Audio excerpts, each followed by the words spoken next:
Jackko, මෙච්චර කල් ඉගන්නුවේ ඔය කතාව මං අහන්නේද? ඈ? මෙච්චර කල් උඹට ඉගන්නුවේ මං ඔය කතාව අහන්නේ. ඒයි!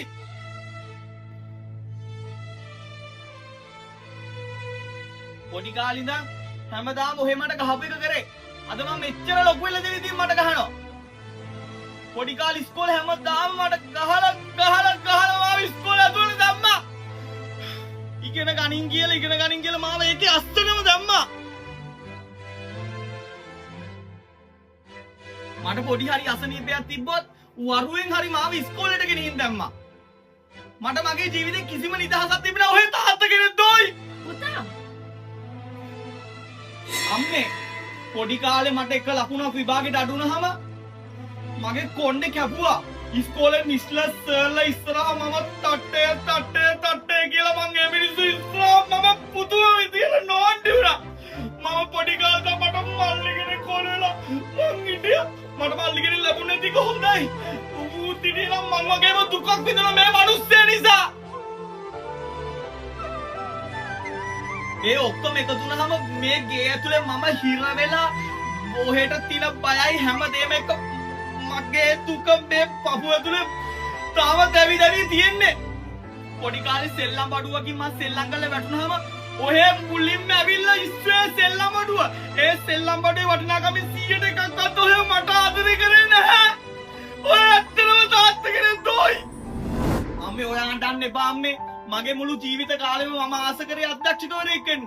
එක දවසක් මෙයා මගෙන් ඇහුවේ නෑ මං ආස දෙය මොකද්ද කියලා. මගේ මුළු ජීවිත කාලෙම මං ආස කරේ මගේ කරට අත දාගෙන කොහමද පුතේ ඔයා හොදින්ද කියලා මට හිතවත් තාත්තා කෙනෙක්. මෙයා මහා අමුනුස්සෙක්.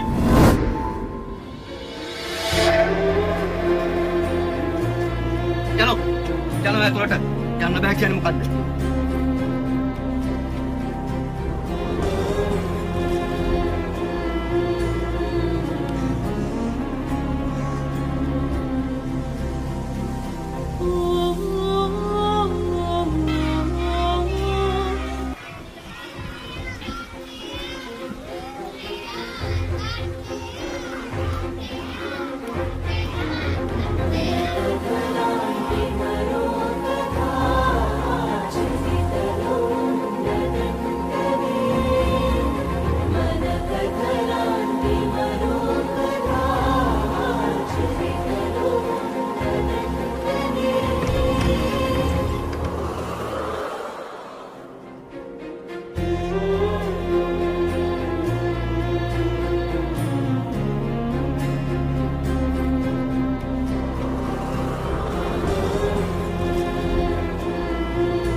කියන්න තියෙනවා.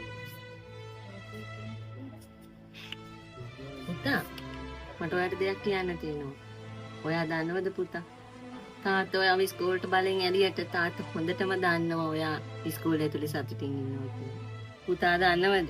ඔයා ඉස්කෝලේට දැම්මට තාත්තත් කවදාවත් මාත් එක්ක ආවේ නෑ පුතා. තාත්තා ගිනි අවුවේ ඔයා දිහා බලන් ඉඳලා ඔයා එක්කමයි පුතා ගෙදර ආවේ.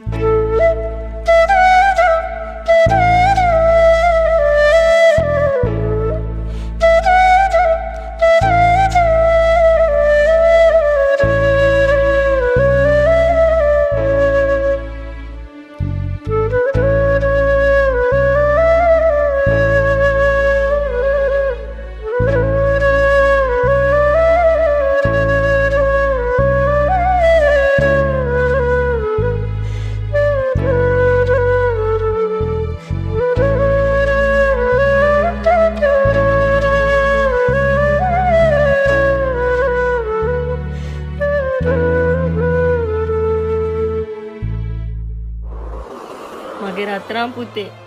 තාත්තා ඔයාට එහෙමයි ආදරේ කරේ. ඔයා පොඩි කාලේ බයිසිකලෙන් වැටුණු වෙලාවේ තාත්තා බයිසිකලේ දිහා බැලුවේ පුතේ. ඔයාට ආදරේ නැතුව නෙමෙයි. ඔයා දන්නවා තාත්තා හොඳටම දන්නවා පුතා. බයිසිකලෙට මොනවා හරි වුණොත් මගේ රත්තරන් පුතාට තුන් වේල කන්න දෙන්න බැරි වෙන නිසායි පුතා තාත්තා බයිසිකලේ දිහා බැලුවේ.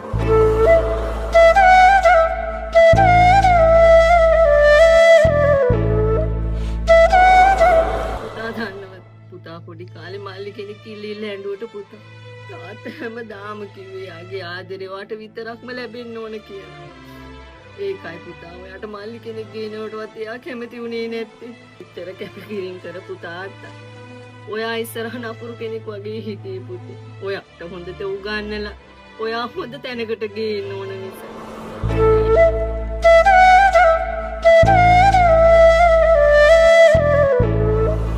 පුතා හුවනේද පුතා තාත්තගෙන් තාත්තා පුතා වෙනුවෙන් මොනවද කරේ කියලා. පුතා දන්නවද පුතා? තාත්තා වෙනුවෙන් කිසිම දෙයක් නොකරගත්තු එක තමයි පුතා තාත්තා ඔයා වෙනුවෙන් කරපු ලොකුම දේ. අනේ දෙයියනේ. අද ඉඳන් මට එන හැම සතුටක්ම මෙයාට දීලා මෙයාට එන හැම දුකක්ම මට දෙන්න දෙයියනේ. පුතා ඔයා කවදාවත් ඔයාගේ තාත්තගේ කකුල් දෙක දිහා දැකලා තියෙනවද? මගේ පුතා ඔයා කවදාවත් ඔයාගේ තාත්තගේ කකුල් දෙක දැකලා තියෙනව නම් ඔහොම කතා කරන්නේ නෑ පුතා. ඔහොම කතා කරන්නේ.